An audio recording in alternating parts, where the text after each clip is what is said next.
Big showdown in Texas tonight. The Colts coming to town to face the Texans. It's an AFC South battle. And we're going to break it all down. How cool is Nate Burleson? I can't as far as a dad goes. Kid's got a half day, says you're coming to meet your idol. That's pretty neat. Well, yesterday I had the day off, and I was texting you guys about the show because I wanted to prepare for it. And we got the message that Stefon Diggs was coming in, and I had to confirm, so I hit Will the show and I said, is this true? Yes, he's coming in. As I'm texting you guys and responding to emails, Nate's looking over, he said, what? Stefon Diggs? Huh? Eyes lit up. I was like, wow, do you want to come? Do you have a test tomorrow? First question I asked him. He said, no, we have a half day. We're not doing anything. So I said, all right, cool. And from there, it was like he was getting ready for the first day of school. I helped him pick out his outfit, and then I helped him formulate his one question, which was, you know, you have the best cleats in the game. And he didn't have a half day, Nate. He lied. And he for sure has an algebra He had test. finals today. He missed finals. A for sure test. He's going to get held back. I think he's going to the NFL. This is Good Morning Football. We are presented by Intuit QuickBooks. We are live in New York. It's November 21st. Last hour of the show ahead of Colts Texans. So let's hit the lead block and welcome in James Palmer. He's coming to us live from Houston this morning. James, thanks for hanging. Colts QB Jacoby Brissett was thrust into this starting role after the unexpected retirement of Andrew Luck, which now somehow seems like a lifetime ago. What has been so impressive about Brissett and that's really made it really click this season?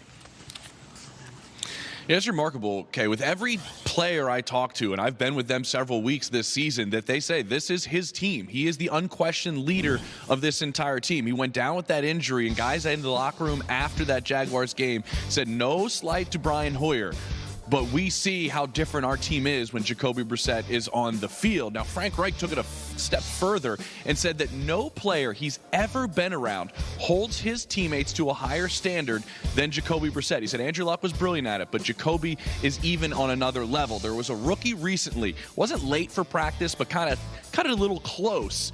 And Jacoby took him aside and made a point to say that's not Colts football. That's not the way we do things around here. Just the way he leads has been a tremendous example, and it's even furthermore with the position that he was thrust into with when Andrew Luck retired. The other aspect of it is, Reich told me what he does at the line of scrimmage with the checks in the run game and his relationship with their center Ryan Kelly is a big reason why they've had so much success as an offense, and maybe people don't know a big reason why they've had so much success in the run game as well.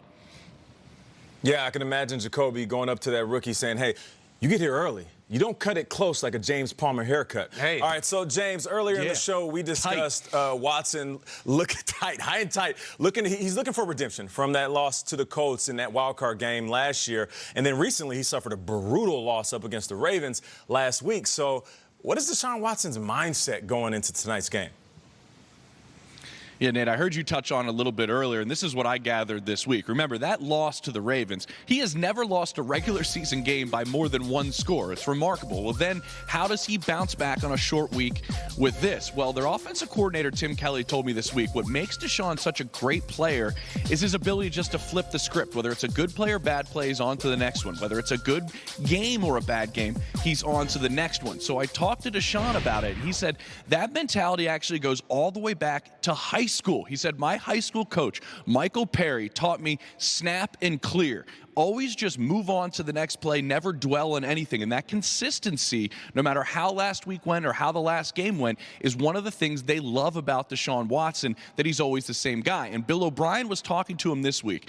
And remember, he had the knee injury, hasn't played that long in the NFL. He said, there's things that you haven't seen yet. But remember, what makes you so good is you don't make the same mistake twice. Once you see it, it will not get you a second time. So I don't see, in my opinion, Deshaun Watson struggling this evening. No, I certainly don't see that as well. DeAndre Hopkins, we just had Stefon Diggs in here talking about his yards per catch. DeAndre Hopkins having the lowest yards per catch of his career with less than 10. So hopefully he can get something going as well. Carlos Hyde's doing his thing on the ground for this squad. James, we'll talk to you in a bit. It is time for something we love on the show called the Throwdown Thursday. These are two awesome quarterbacks tonight, two very electric ones, exciting ones, the future of the NFL on the field tonight. Both have had, though, their fair share of struggles this year. I'd like to know which quarterback has to put the game on their shoulders tonight. Is it Jacoby Brissett or Deshaun Watson? Who has to do more? This is tough because, you look at Deshaun Watson and Will Fuller being questionable and DeAndre Hopkins not having the season that we all expected him to.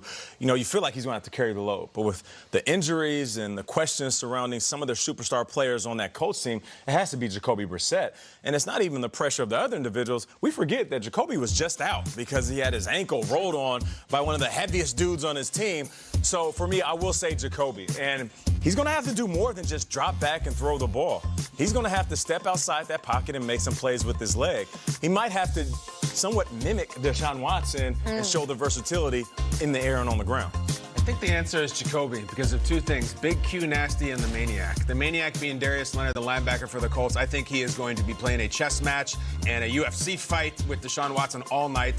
And I think when you're banged up and your wide receivers aren't there, I think as the Colts, you go and you run it between the damn tackles. The best player on the Indianapolis Colts is number 56. I think they will run the hell out of it. Jonathan Williams, that running back last week, I think he'll be just fine. I think it is Jacoby's luxury to be behind that offensive line, and I think the Maniac takes care of defense. The answer here for me is Deshaun. Deshaun, to me, has a lot more that he has to win right now for because this is the home game. They've already lost this team once. You go 0-2 against a division rival in the standings this late in the season. It's really hard to dig out of that. And I also just look at the Houston Texans narrative of the season. Like, great, you beat some teams, but when we needed you last week to come out and show something, you didn't. This team got blown out against that team. And, of course, the Texans have a history of being really good, never really being great. So tonight, Deshaun Watson, big spot. We've seen it in college a bunch of times. Need it one more time in the pros. Maybe tonight, Deshaun Watson throws everything on his back and says, let me just lead this team to victory. It's going to be close tonight. Either way, cannot wait to see it right here on NFL Network. Let's finish the throwdown off with an acting battle between Indy and Houston. From Indianapolis, it is the man that we know from movies like The Mummy and Bedazzled and, am I right, Encino Man? Oh, yeah. Brendan Fraser. Yeah. And for Houston, it is the rookie himself, Dennis Quaid. Which actor has the better filmography? Fraser? Quaid. This is pretty epic. You said the rookie. I look at as Brendan Fraser as a guy who's in a movie where he plays a guy named Steve Nebraska, and he throws the Scout. The Scout is one of my favorite movies. Brendan Fraser to me all day. I don't know The Mummy. I don't know Bedazzled. I've never seen those movies. What? I don't. I know Encino Man.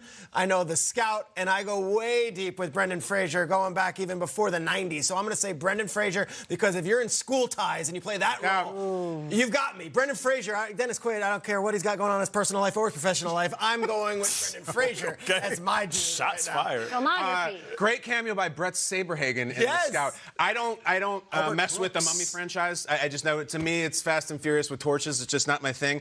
But Fraser did play the most famous Estonian movie character in history, Linkovich Chomovsky, with Sean Astin, and I love Encino Man. However, I'm going to go Quaid on the strength of one film and one film alone. Talk about it, Kyle. 1987's Inner Space. Talk about it, Kyle. I love Inner Space. If you're flipping channels, Inner Space is on, that remote goes down. You can throw it out the window. We got a miniature Dennis Quaid inside Martin Short's making out with Meg Ryan, at which point Dennis Quaid flies from Martin Short's mouth into Meg Ryan's mouth and then is inside. It's amazing. I love Inner Space. I'm so glad they haven't remade it. Inner Space, Quaid, Wynn, Burleson. I love you. You were going to go Inner Space, too? Of course I was going to. Oh, my God. It's one of the greatest movies ever made. Why? Why is it so good? It's Kevin McCarthy. Because scientifically it doesn't make sense. The cowboy. But to the young mind, it makes sense. Martin Short is the hottest guy in Hollywood. They got a million scripts. He chooses Inner Space. And he chose beautifully. Oh, my God. It's Quaid. It's Quaid. Two for Quaid, one for Fraser. And he's capped. Goes down tonight. It is Colts and Texans. It's Thursday Night Football tonight, 8 p.m. Eastern. We are counting down. You can see it right here. Don't change the channel. NFL Network's the place to watch it. You can catch it on Fox as well. And it'll stream on Prime Video. More Good Morning Football on the way. We have Stephon Diggs here at the breakfast table. And coming up, R&B legend and huge football fan, Montel Jordan, joining us here on GMFB. And the two Aarons from Green Bay taking a trip to Cali on Sunday night. We are giving Packers-Niners the Hollywood treatment up next. Kyle, because it was science, but it was also comedy.